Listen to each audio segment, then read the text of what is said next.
বিশ্বে বসবাসের ক্ষেত্রে 2019 সালে সবচেয়ে বিপজ্জনক 20টি দেশের তালিকা প্রকাশ করেছে British magazine the Spectator index. সেই তালিকায় প্রতিবেশী দেশ ভারত 5 নম্বরে থাকলেও বাংলাদেশ ও পাকিস্তানের নাম তালিকায় নেই।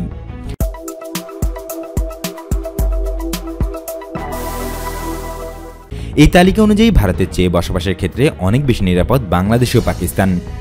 সদ্য বিদায়ী বছরে বসবাসের জন্য বিপজ্জনক 20টি দেশের মধ্যে রয়েছে যুক্তরাজ্য ও যুক্তরাষ্ট্রের নামও। দ্য স্পেকটেটর ইন্ডেক্সে বলা হয়েছে 2019 সালে বসবাসের জন্য বেঁচে থাকার ক্ষেত্রে সবচেয়ে বিপজ্জনক দেশ হিসেবে 5 নম্বরে নাম রয়েছে ভারতের। প্রথম 4টি দেশ হল ব্রাজিল, দক্ষিণ আফ্রিকা, নাইজেরিয়া ও আর্জেন্টিনা। ওই তালিকায় 20 নম্বর অর্থাৎ শেষে রয়েছে থাইল্যান্ডের নাম। বসবাসের জন্য বিপজ্জনক দেশের তালিকা ব্রাজিল, দক্ষিণ Africa, Nigeria, Argentina. Bharat, Peru, Kenya, Ukraine, তুরস্ক, কলম্বিয়া, মেক্সিকো, ইউকে, মিশর, ফিলিপাইন, ইতালি, মার্কিন যুক্তরাষ্ট্র, ইন্দোনেশিয়া, গ্রিস, কুয়েত ও থাইল্যান্ড। 2019 সালে স্নাতকধারীর ক্ষেত্রে সেরা দেশ সৌরশক্তি, ভবিষ্যৎ কার্যকরী দক্ষতা, লিঙ্গ সমতা।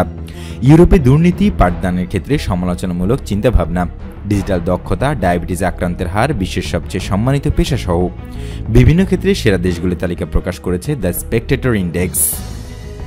অপরদিকে বাংলাদেশে জাহাজ নির্মাণ স্থাপনা তৈরির জন্য দেশটির শিল্প মন্ত্রণালয়ের সঙ্গে ডেনমার্কের জাহাজ নির্মাতা প্রতিষ্ঠান ডামিন ও অস্ট্রেলিয়ার পরিষেবা প্রতিষ্ঠান জেন্টিয়াম সলিউশনস চুক্তি সই করেছে। এক বিবৃতিতে ডামিন জানায়, ঢাকায় গত 14 জানুয়ারি এই এমওইউ সই হয়। বাংলাদেশে জাহাজ নির্মাণ ও জাহাজ মেরামত কারখানা স্থাপন করা এই চুক্তির লক্ষ্য। ডামিন উল্লেখ করে যে চুক্তির লক্ষ্য হল বাংলাদেশের জন্য বাংলাদেশে জাহাজ নির্মাণ করা।